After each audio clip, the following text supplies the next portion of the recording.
Checking in. Part 2 of the Boy Blue interview. All right. Yeah, sure. Now, this is the after the show interview. I don't remember all the questions that I had, but the obvious question is, how do you feel after your first headlining show? Well, I feel like, I just raised Atlantis to the sun, as a good poet of mine said. Yep, I feel like I raised Atlantis to the sun.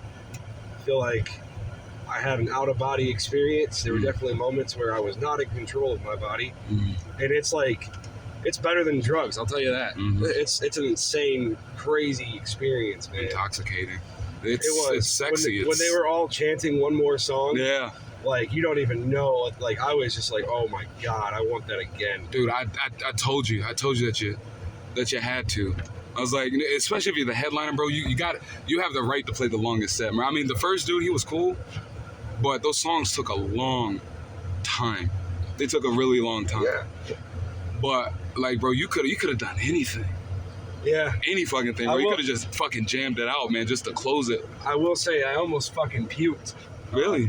Yeah. So like when they were all, like, I did that shot of tequila that my friend Maddie handed me, and I took it and we did the next song, but like once the adrenaline of the next song was over, I felt that again and I was like, oh God, yeah. And then they're like, one more song, and I was like, like one more song. What? And I turned around and I was like letting you guys build it up because I was like, I'm about to fucking throw up. My God. And I was like, I will be goddamn if I run to that bathroom while they're chanting one more song. It could have been funny, bro. I mean, it could have been funny, but it also could have just been a stain on my consciousness. They're all chanting one more song, and you ran to the bathroom. Yeah, right. Listen, that was my first gig. I'm not famous enough to get pissed drunk on stage. Yeah, right. Pull some stupid antics like that. Yeah. So, for you, what was your highlight song?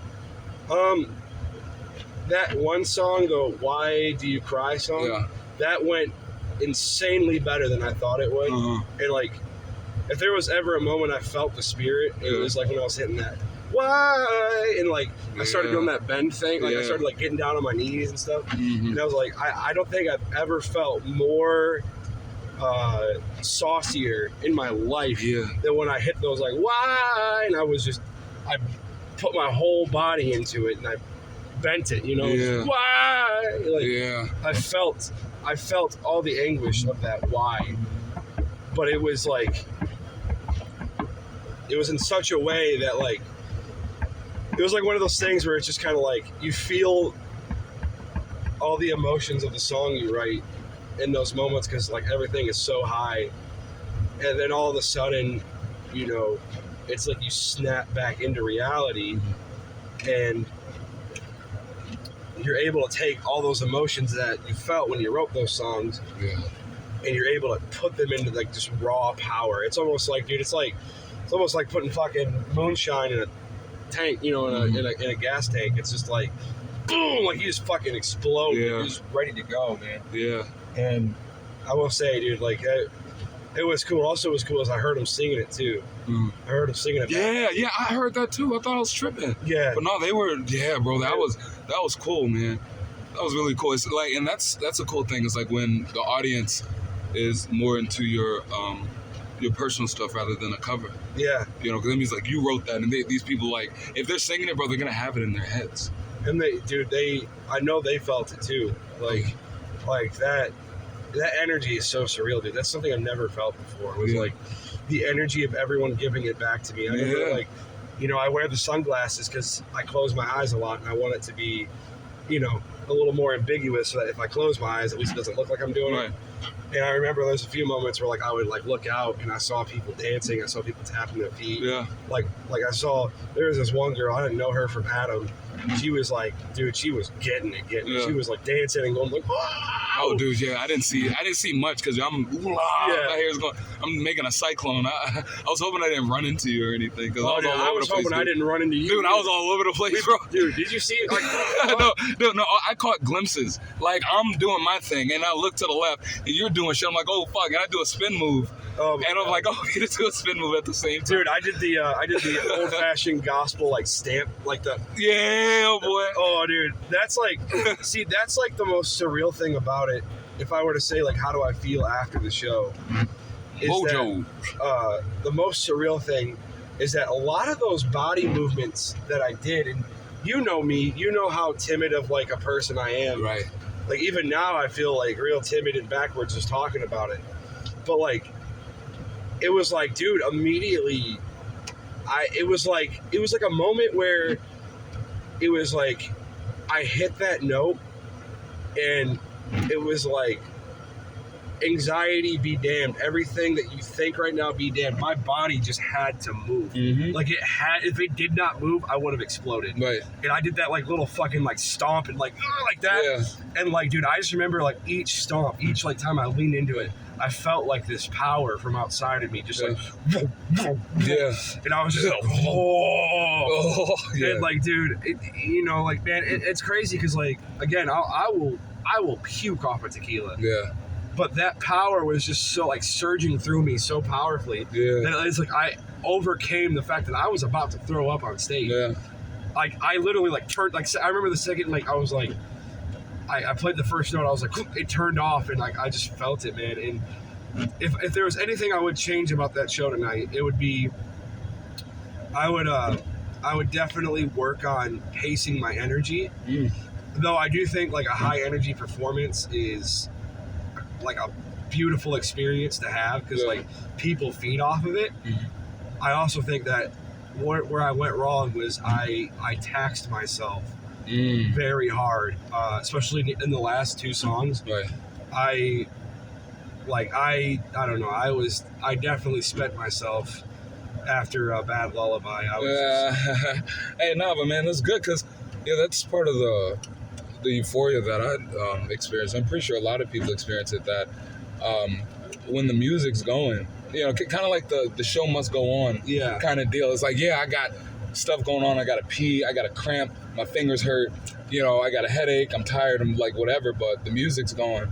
Yeah. And you just go until it stops. And after that, then you worry about, how hungry you are, how spent you are, like whatever. You just, you give it what you got. You give it all that you have. Everything. Exactly. Every moment, everything you give it. And that's one thing that, I appreciated being up on the stage, but still notice is that, oh yeah, boy, you put your ankle in it, man. You put your weight on it. For real. Yeah. For real. Now, go ahead. Did you want to say something? Well, I just wanted to say like that, ultimately, man, that was the end goal, was like, if there was anything I wanted out of tonight, it was to prove to myself that I can bring the thunder and fire with me. Because, like, growing up as a Pentecostal kid, like, I'm always around it, like, I'm always around these musicians that would play and it'd like real thumpy, and people would just feel the spirit and they'd get really worked up. And I feel like for a long time I had lost that because I left the church. And not that like I feel that being in the church gives you anything special compared to anything else. But I feel like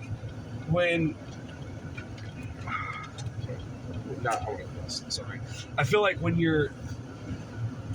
I grew up with that and I had all this fire. Oh fuck! I wanted to go east. I'm stupid. I had all this fire. Like my dad used to preach, and dude, he would climb on the pews and like get real like fired up about things. And it's like that was in me. And when I left the church, a lot of that left me because I was going through my shit. You remember how it was? Yeah. Like I was going through my shit. I was doing a lot more than I needed to do. Right. And again, tonight, just like it brought that flame out of me. That flame that had like the fire shut up in my bones, as the Bible talks about. And like that was what I was going for. I was like, I want Boy Blue, when Boy Blue gets on stage, when he is up there, he is like a man possessed. He is like a man with fire shut up in his bones. That's why I kind of like tried to emulate a little bit the televangelists, like getting real, like, oh yeah, whoa, real, because it's like, which fuck those guys, but also in the same vein, the energy and vibrance that they bring, it pulls at the soul. Yes. Like it makes the soul Preacher. You know what I'm saying? And that's like the exact reaction I wanted, and I got it tonight. For sure. I got it, and the craziest thing, man, again, is just everybody else felt the spirit with me. They did. Yeah. Bro, like you have to, and you did. You put the spirit out there, man. It's a reason why those Pentecostal churches are something else, because, look at that one. Look, I got a cross out. She's got a boat. Verno Jay brought to you by Boats. Thank you. Boats and wagons. All right. But growing up Pentecostal, that's how I got my appreciation for music, because before church, I didn't know rhythm. I didn't know what a beat was. I had no idea. But in a Pentecostal church, like, that's the main draw is music. It's not like Catholic, where it's just somebody playing like a creepy ass organ. You know. But it's like you're getting worked up. You're singing a joyful noise unto the Lord. Like you're showing the Lord that you're rejoicing unto Him. You're sweating. You're talking in tongues. You're getting all hysterical, all in a fuss, man. Yeah. And to me, that's what church should be, or that's what church is, and that's also what music is. Because there's a lot of people, and I'm not really ragging on them. There's a lot of people where it's really, robotic, stoic, like whatever. It's not. It doesn't have like the force. Yeah. The force of the work behind it. Yeah. So I think anybody else that grew up Pentecostal might be able to pick that out from you. Well, yeah, from the shared experience. And that's honestly, man, that's it right there. Because like how you said, man, like being in the church and being in those moments where the music entered a place that was like I said earlier, you can't but not move. Like your body has to move. Like it steps out of the realm of like, I've always treated art and music as like a head thing, like it's like your frontal lobe processing this artistry and all this stuff. So you're making decisions, but it's like when art, music, paintings, whatever is able to reach out beyond the veil of like the mind and touch the physical realm and really manifest in dancing and screaming and like just letting loose. It's like that is exactly, dude, that is like, honestly, man, you could say that's like the heart of God right there, because that goes beyond our normal just conscious our waking existence. Like, and I'm getting super esoteric, but like I think it needs to stand that whenever you hear a song or a groove and it gets you to like tapping your feet, gets you to dancing, gets you to screaming and singing as loud as you possibly can, it's unlocking and it's freeing you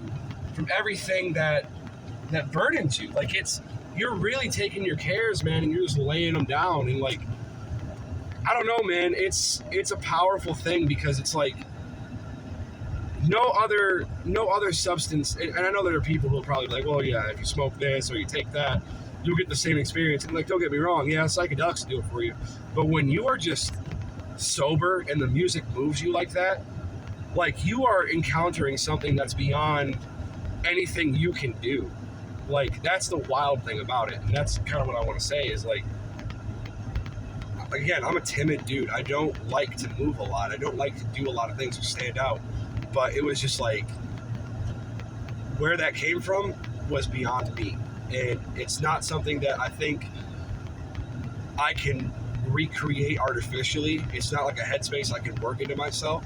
But I think it's something that if you are allowed to be open, if you allow yourself to be open and to feel what you're experiencing, I don't know, dude, you start to enter a space that is just like, I don't know, man, it's beyond the human experience, I guess. Like, not to be so esoteric. Yeah. Can you spell it? Esoteric? Yep. ESCORTERIC, I think. Well, I could be wrong. Yeah, I think so. I think it's ESO. I don't know. Fuck it. Yeah. Yeah. I certainly feel that. I was gonna ask you. What was it? don't remember. All right, so when is your next show, though? Right now, the next show is in April, but I'm now looking at other venues around the area for February and March. So we'll see. But right now, it's April 15th is the next show at Turnstiles in Grand Rapids. Okay, cool.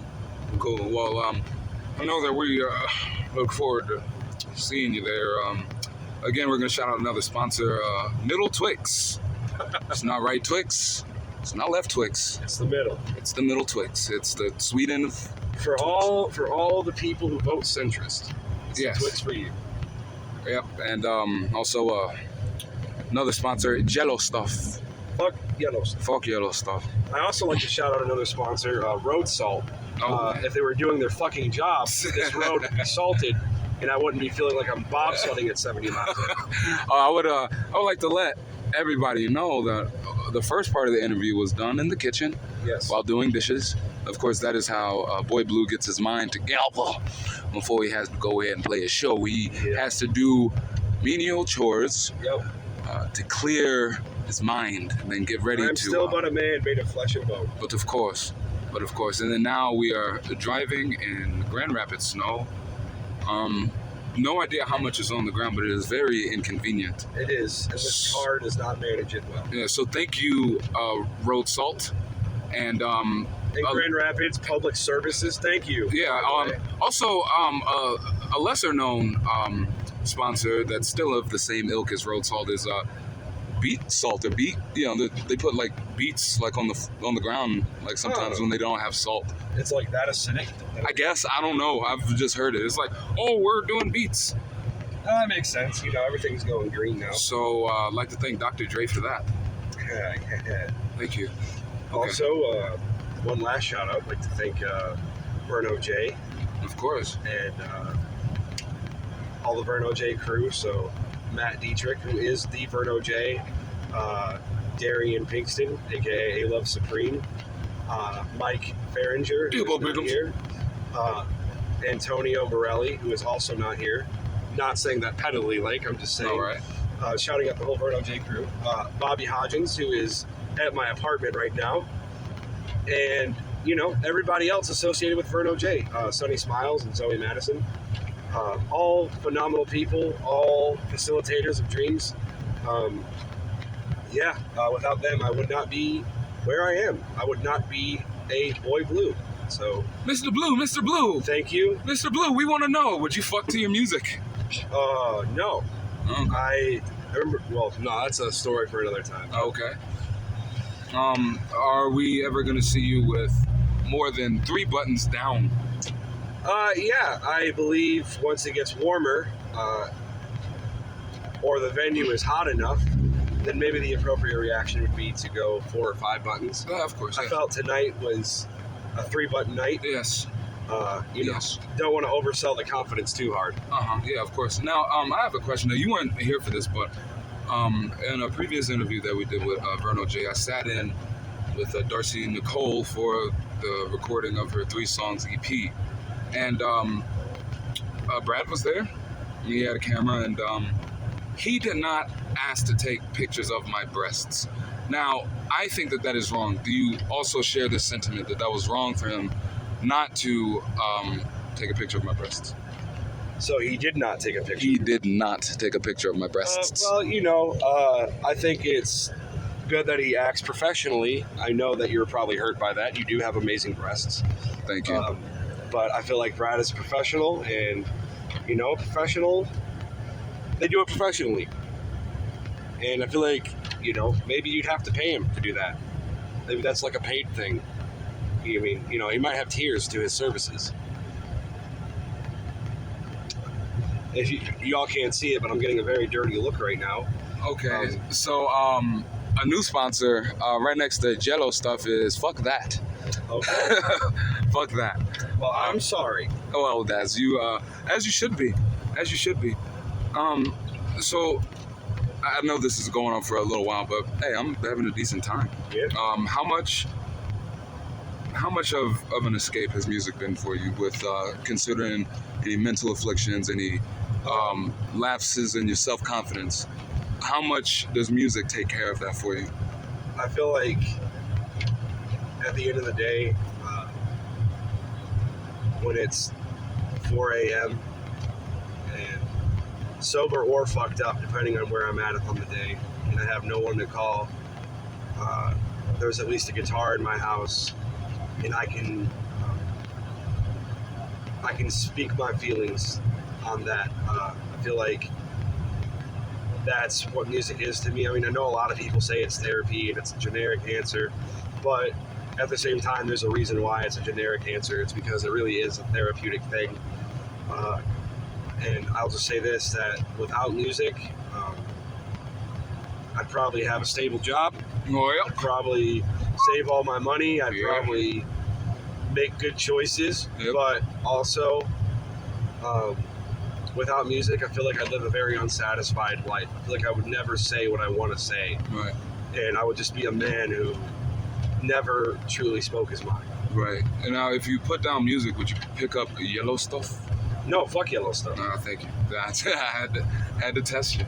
So, and now we've talked about this on a personal tip, but I want you to talk about what is your ambition? What is this for? Who is this for? What is this appeasing? Yeah. How do you know? In your mind, how would you know that you made it or that you've reached where you want to reach? Well, I will say first and foremost that all this, to be selfish, all this is for me. This is me. Fucking asshole. Me proving to myself that I can do it. But second most, it's also for people who feel like me, and I know there's a lot of them, and I know a lot of us creatives feel the same way. How I know I made it? Well, I don't have any I don't have a 5-year plan. Hell, I don't even have a 2-year plan. I have a 6-month plan, and all I gotta say is I'll know I made it when I did everything I set out to do. And in 6 months, when I achieve the goal that I've set, if there's another goal for me to reach, then that'll be my next goal. But until I feel like I don't have another goal, that's how I know I made it, when I don't have any more ambition. Oh, that's scary if you don't have ambition, because if you... But let me posture it this way. All right, well... I don't think that...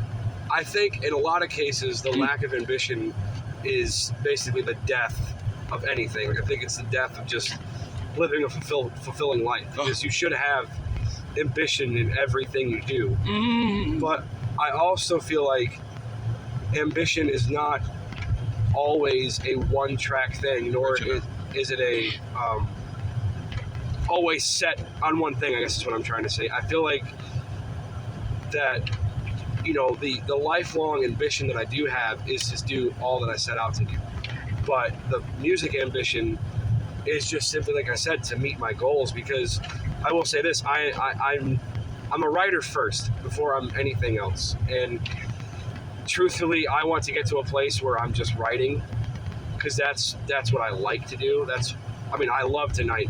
That's no diss on playing live performing, but there is something about writing, and when people read my words and they're like, I really fucking it feels better than someone singing a song back to me, because it's like you took the time to read what I said and think about it. That's where I want to be. So with music, I'm just looking at it with 6 months goals. But my point is that ambition doesn't always have to be a one-track thing. That it can always be many temporal things. Right. Because if there's anything to say about in this entire interview, it's that, I'm gonna sound redundant as hell, but it's really just about the fucking journey, dude.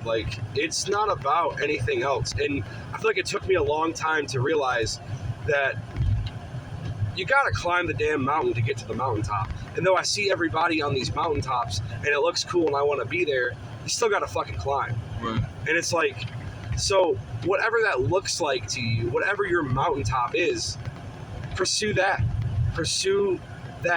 but it doesn't have to be a lifelong thing, nor does it have to be a short-term thing. It could be whatever you want it to be, but don't stop pursuing that. That's the big thing, is don't stop, wanting to achieve happiness, wanting to achieve that. That should be the main goal for anybody. Right. Like music, work, whatever it is that makes you happy, do that, and do it well. Yeah.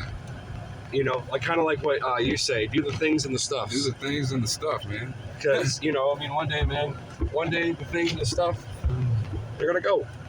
So fucking do it. Yeah. Don't be 85 years old, sitting in your bed, going, I would have made playoffs if coach put me in. Don't be that guy. Be the guy that goes, we didn't make playoffs, but coach put me in, and I'm happy. Right. As backwards as that sounds. Oh, buddy. Oh, come on, dude. What are you doing? The next sponsor is Bad Drivers. Yeah. Bad Drivers, we're always here to fuck your day up and inconvenience you at those times. Also brought to you by Fuck That Guy and Fuck His Ass. Fuck him. Fuck him. Fuck him. Yeah,